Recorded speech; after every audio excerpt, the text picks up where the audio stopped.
Hello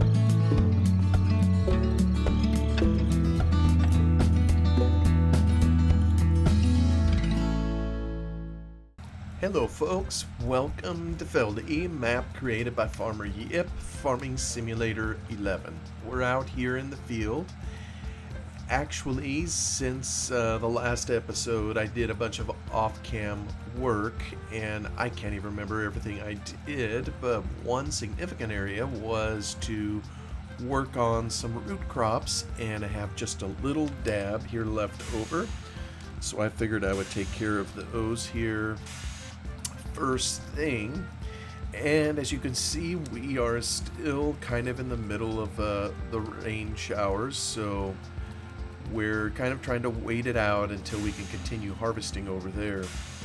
And I know last time I expressed I was going to try to make some fixes to the forage harvester to see if I could get the pipe to swivel, kind of like how it does on the standard in-game one. And I just haven't been able to get the job done. I've tried, but it's still just staying kind of static. So I'm not sure what the reason is. I got to check a bunch of things out on it. I was able to get it to harvest in the rain. There's just a simple little code you can put in the XML in order to do that. And you know, it's interesting, I don't know what everybody here does when they go in to fix or tweak a mod. One of the things that I try to do is to look at a similar vehicle in the base game to see kind of how the Giants set things up. And so for Farmer Yip's forage harvester, I just pulled up the, let's see which one was it, is there a crone? I think there's a crone in here. And so I pulled up the details of it off the hard drive to kind of see how it was set up. And oh, by the way, I made some fixes related to root crops here a week or two ago. Haven't really done much root crops in game since, but it ended up kind of diminishing the yield. So I'm not sure I like that effect. But it is what it is. This is only, let's see, did I get a single trailer off of this field? So, whereas previously I may have gotten a couple off of it. Yeah, I maybe shouldn't have done that. Again, the law of unintended consequences, although in this case here it was quite deliberate. I was just trying to mirror, kind of like I was just describing looking at the crone.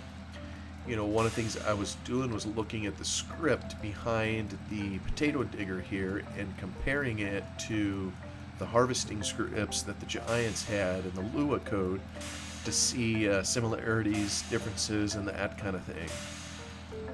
So I was doing that with the crone, trying to figure out how it was set up, and therefore then how, you know, maybe where the differences were with Farmer Yip's. And I'm just not seeing it yet, so there's gotta be something, and it may just take me a while to figure out what it is. You know, it'd be interesting maybe too to try it in another crop versus a modded crop. You know, maybe I should try chopping corn at some point, although I think I need another header to do that. But that might indicate, you know, whether it's just the modded crop or if it also behaves, you know, the same way in corn as it does over here in red clover.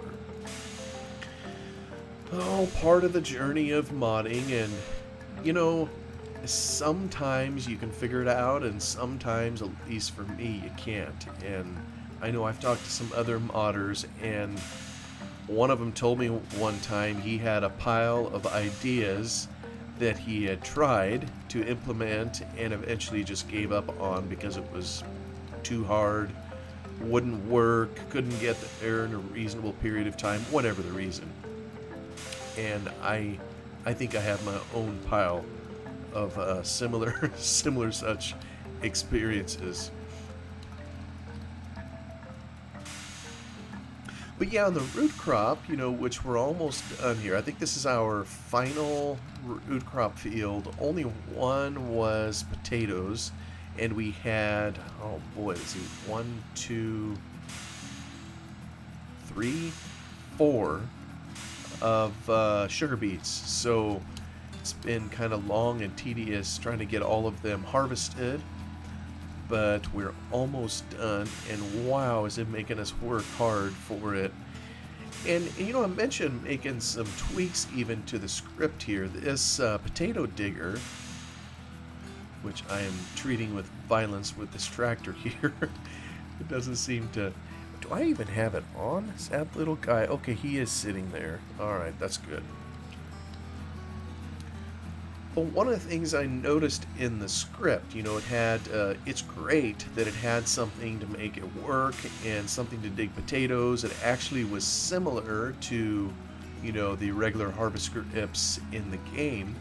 But one of the things it did not have in it that I discovered was something to take into account fertilization. So in other words, whether it was fertilized or not, the script would come up with the same yields. Like, well, no, we're not going to do that. So I fixed it so that now when there's fertilization, or that's kind of the goal, that it will indeed give you a higher yield. And according to the script, I think if you fertilize, you get double the yield that you otherwise would. So that's kind of what we can expect. And I think, as everybody knows, this whole bit of harvesting we've done on all these fields in here has all been with no fertilization. Anyway, that takes care of the spud, or not the spuds, sorry. If they were spuds, I would take them down and sell them. Oop, I think I'm still on. Let me turn it off. We'll dump these in a trailer here, and I'm going to take them down to the animal feeder, or the feed maker rather, and we'll get those in there.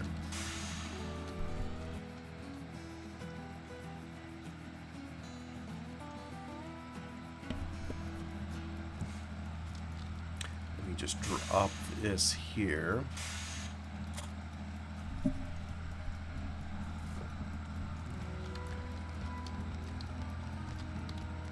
Got just a small little dab in here. We'll run it down there.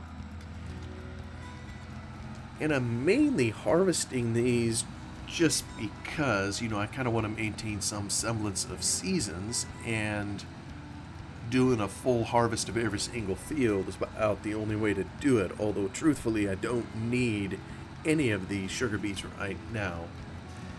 Yeah, and I've already cut a stripe in there with my cultivator, getting it all set up and ready to go.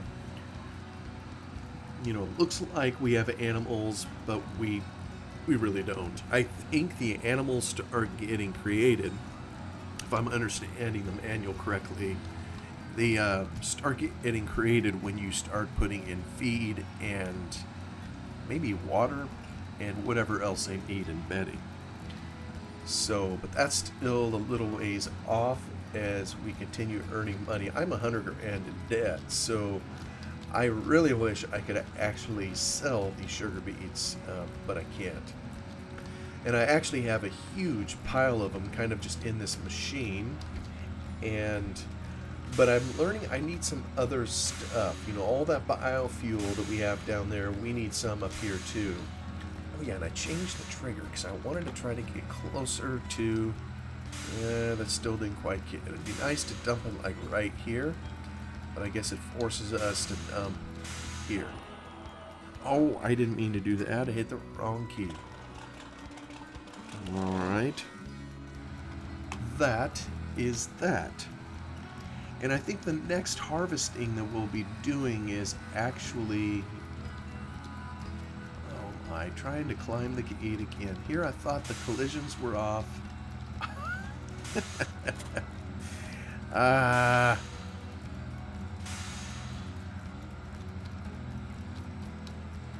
Oh, dog my cats. How do I get into these predicaments? Okay, there, we're gonna go get something else to maybe push it out of the way. Maybe I can do that with my little windrower here. I'll just zip down over the hill and go try to take care of it. It's just ridiculous because in real life, you know, we'd never... Well, we might climb a gate, but we're going to destroy the gate in the process. And we generally don't have to take another machine that we have and tap the other one off of it. But in here, that seems to be the protocol for farming sim. Alright, give it a hug. Let's see, can I get that out of the way? I may need this over here anyhow. So maybe I'll just put that off here. All from inattentiveness in driving through a silly gate. No, I'm still...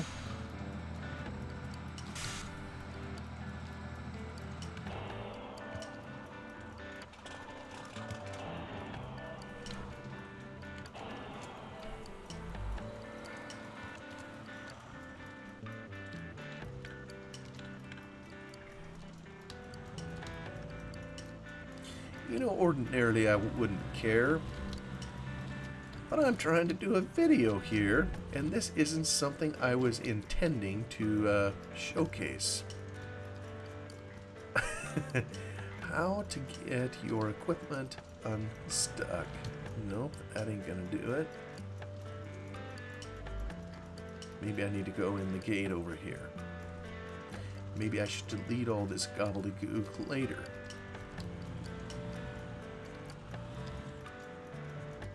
Okay, I think we finally popped it free. You know, I'll mention again that in this version of the game, a complete reset was to be avoided. That is because you reset literally everything. Alright, now that I wasted all that time trying to get this through the gate, I never said I knew how to drive, folks, so let me try to aim for the middle of the gate this time. And maybe what I need to do is check out the collisions on those gates. I'm almost positive that the collisions were off previously, and somehow they're on. But anyway, we're going to head up here, we'll drop our trailer. I think I need to go down and pick up the root harvester, kind of bring him back maybe a little closer, and some other things. I got the baler down there. Of course, I may end up using the baler again, as depending on how much of the red clover I turn into feed stuff. So we'll just drop that there for the moment, and I will zip on down back to the field. Another thing I want to do down here, I want to get the cultivator going so we can tear out the field. I think that's the only other one down here we need to do. And then once the rain is through, we can continue harvesting the red clover over here. We'll knock that out. And then we're going to head back south on the map and pick up all the fields that we didn't go through when we headed north. So... pause here. I'm going to hop out and get this tractor going. And I think I probably need to make sure he's already lined up and ready to go. So hire him and off he goes.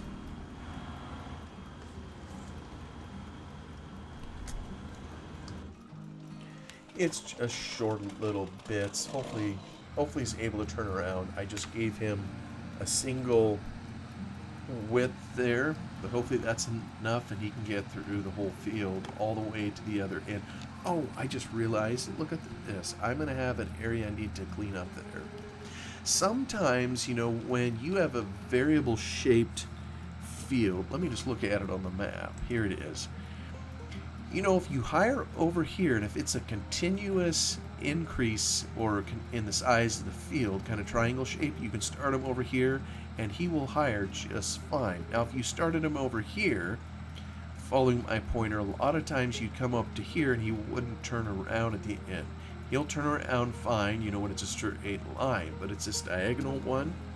where they seem to get confused. But when you start them at the small end, they seem to do fine, except when you then have a little whoopee in the edge of the field right here. So back here, I kind of just flattened it off to try to help him continue in his higher mode, but I'll need to go do some touch up there. So let me see here. Maybe I should get this out, but I'm not going to sit here and force you to watch me just drive this around, but I'll get it hooked up. There's something else going on here, and who knows how long this rain is going to last. But let me get out of there so I don't use fuel.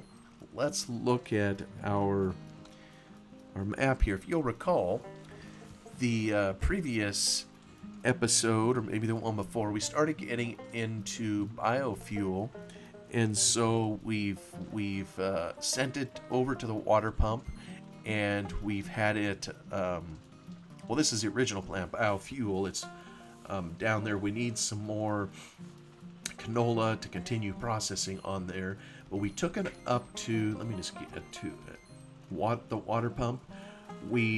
Looks like we don't have quite enough to do any more pumping, and over here it tells us we have 4,900 gallons in storage. So going back over to here, another thing we did is we hauled water over to our sheep. We wanted to complete mission number 2, which was to take a certain amount of water to the sheep and a certain amount of feed stuff, and we were just able to do some feed stuff before this rain happened. You know, we see over yonder our forage harvesting unit that we were using to pick up all the red clover. So we took the water over to the sheep and we dumped it in there. We took our feed stuff, and it looks like it's currently working on the sheep. They have plenty of water. You know, matter of fact, maybe we have even too much over there, but they could use quite a bit more feed stuff. You know, we don't have that much in there currently, so after this iteration, he's going to be stopping. But one of the things I wanted to check was, well, just how much wool do we have? So I was going to look at and aha, there we go. We have 8,500 of fleece. Now I seem to recall, let's just hop out of the game here real quick. Oh, I don't have it up. Well, that's okay. Oops, that's the wrong one. We'll go in there anyhow. We'll get back to where we need to be. Evidently, I turned it off. So let me go down here to the missions. So now that we have 5,000 in storage, opens access to Kelp Island. So we have done mission 1. We have now completed mission 2, but we do need to make sure we maintain at least 5,000 of wool in storage or fleece in order to keep mission number 3 open. And what is mission number 3? Kelp Island. This is kind of to the south of the biofuel plant, and we can go harvest kelp. I think there's a trigger kind of down here off the end of the ocean. Technically, we probably should have a big front loader down there to haul in the kelp, but in the past, what I've done is just simply take a trailer down there and dip it in the ocean, and what do you know, it fills up, with kelp. And then we take the kelp plus biofuel and we turn it into fertilizer. So the next thing we're going to need in here is something to spread the kelp fertilizer in the field. So this is the mission we're working on now, mission number 3, to produce fertilizer. And of course, this is going to open another mission. So let me go back in game.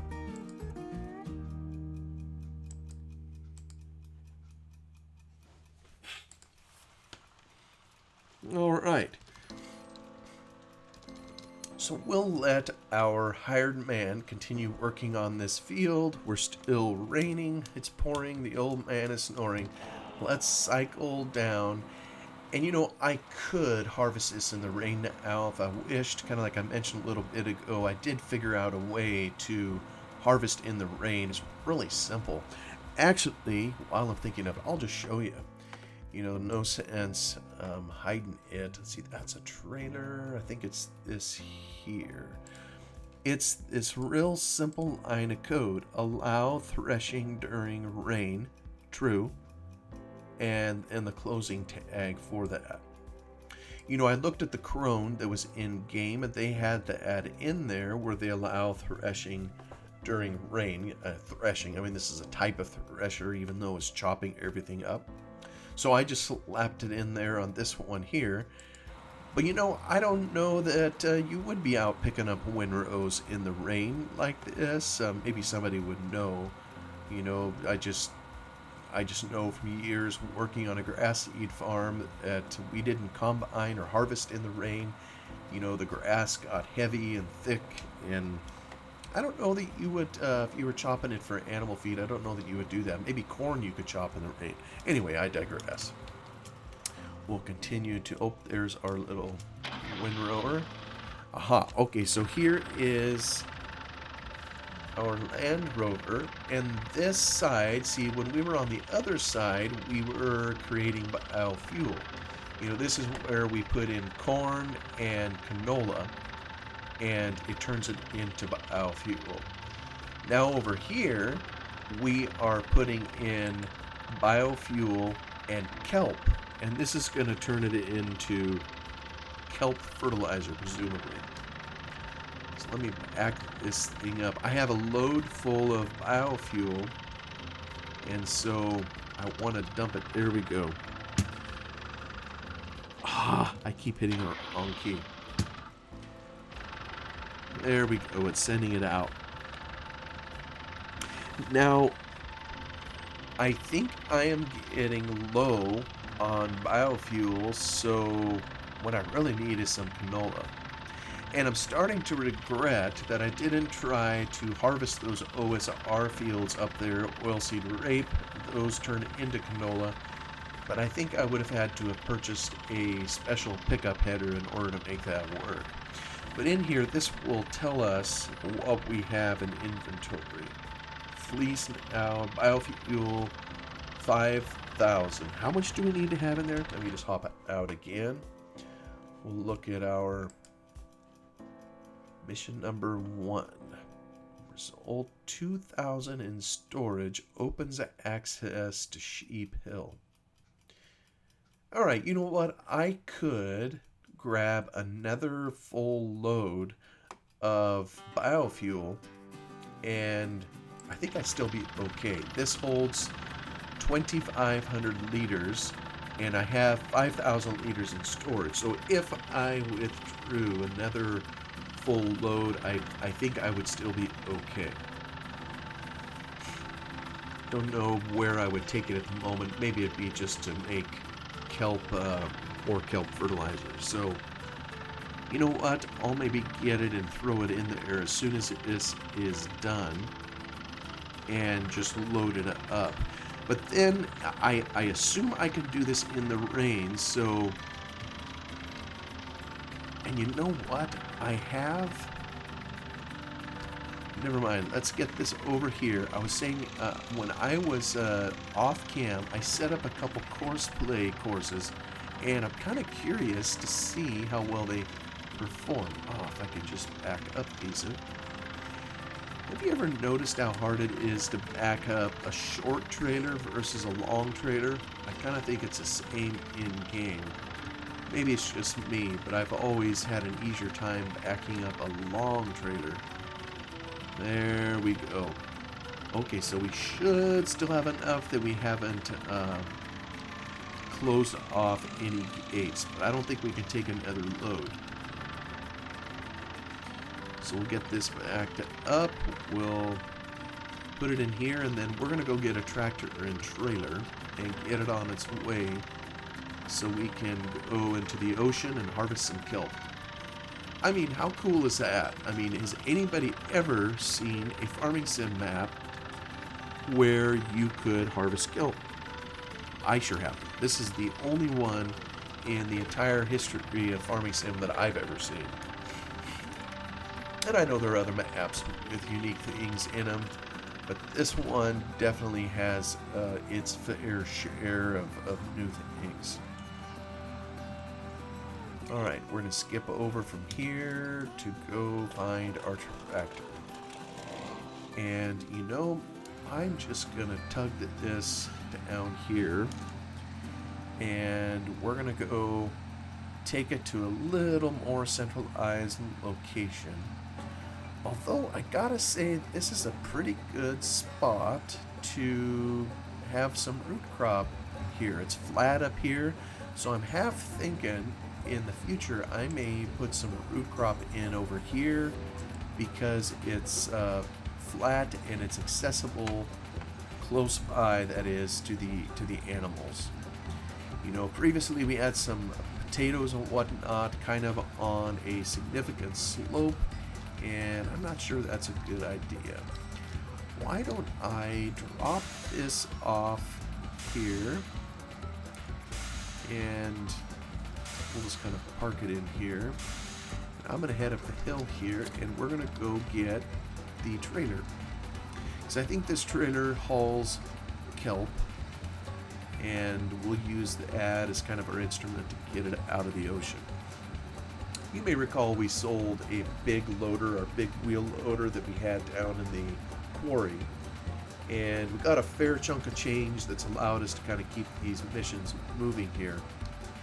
But and that's probably what we should be using to go get the kelp, but I am just going to use this. So here we go. Okay, I have a course, and you know, it has a whole bunch of other stuff in here too, and I don't know, I don't remember where all it came from. Damaged combines. Oh, this is different back here. Okay, so I think I had a course going from sheep to biofuel. Here it is. There it is. Alright, so let me see if it will do it. There we go. Alright, it's following the course. I am not steering, so we'll see if courseplay is a better driver than I am. I just want to see. And technically this course started up top, up with the sheep, so kind of where we were parked there, it picked it up in the middle of the route.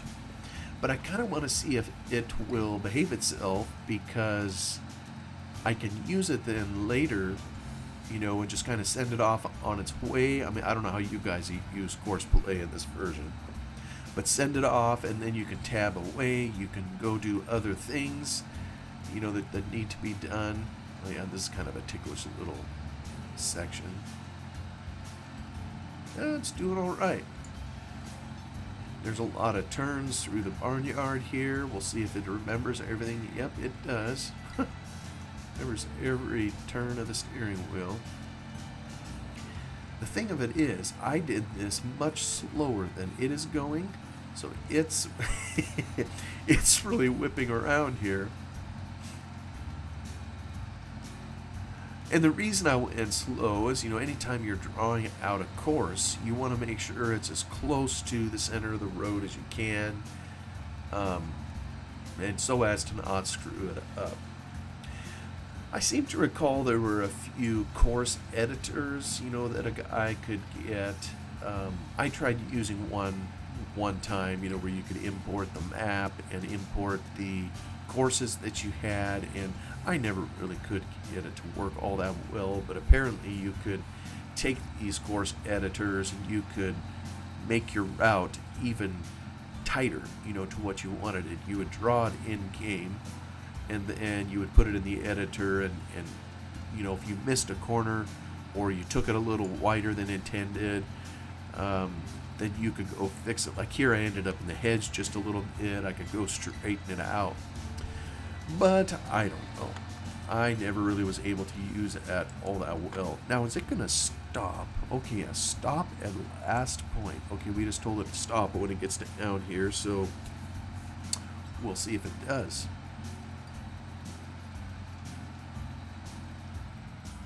Yeah, there's our stop sign. And good job, it started. Okay, so we'll just take that off. That's pretty handy. So we could have tabbed away and it would have found its way down here. Now, before I go get some... Wait a minute here. What is that? Hey now. How did I get full of kelp? Oh, you know what it is? Oh, I better know what it is.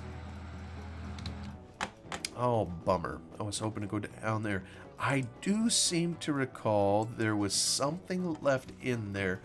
I'm not going to say it is a cheat, but it was something put in there, I think, to help Farmer Yip and Doc Hilty test the map. Okay, so here's Feldy. Let's, you know what? I'm going to have to pursue that afterwards. Let me just, we'll call that our lone freebie, and then I'm going to go find that trigger in there where we're getting it for free, and we're going to take it out of there. Okay, so he is out of biofuel, but we now have a lot in the kelp fertilizer thing. We have 5,000 liters. I'm going to dump this in here, and then I'm going to take us down to show where this is in the ocean. I guess this is what it will look like once we go down to the ocean and we do it correctly. But I do seem to recall now that he had a trigger set up. There we go, folks. We are in the business of making fertilizer. So somewhere up in here, there's a sneaky little trigger that'll fill you full of kelp. And I'm going to try to hug over this way to stay out of it, wherever it is, because I can't see it. And let's just hop down over the hill. And you know what? We can go down this way because we don't have a crop in here. This will take just a little bit longer, but I want everyone to see kind of where the mission is. This extra driveway right up here that we're going to go down. And I think when I was doing kind of an initial map tour, I came down in there and everybody saw the gate. Well, I think when we get down there, we will see that there is no longer a gate. And sure enough, it is off the bridge. I think it was set up right here on our side of the bridge. It's now gone. Mission unlocked, or achievement unlocked, however people say it. So now we have access to this kelp island. And it's right off the end over here that we have kelp. And so you can kind of see, I guess, those... Yeah, I guess this is kelp bed. It's white and almost looks like snow down there with the effect in the water. Let me just dip it. Oh, if I could drive. We're going to just put this down in the ocean. And in real life, I have no idea how this would be done. Alright, we still need to go a little bit further. There we go. Yeah, see, there is a trigger here that we can't see that is essentially filling up our trailer. So this is what we need to do in order to, harvest the kelp out of the ocean. Still pretty cool. I think technically we should have our tractor down there and a front loader or the wheel loader to haul it out of there. But I'm going to bypass that just for simplicity. I'll come down here with the empty trailer. I'll back into the ocean, kind of like we just saw, and I'll come back up here with the full trailers. Actually, I'm so close to the gate over here, I just as well take the road and do it right. Yeah, see, that gate I drove straight through. There's some of those other gates down there that aren't letting me drive through and have collisions on them, so I'm going to need to figure that out. Anyway, I'm going to get this dumped into our kelp fertilizer machine because I'd like the next time we plant crops to fertilize them and get better yields. But for now, thank you for coming along and going on a ride here in Feldy, and I will see you on the next one. Goodbye for now.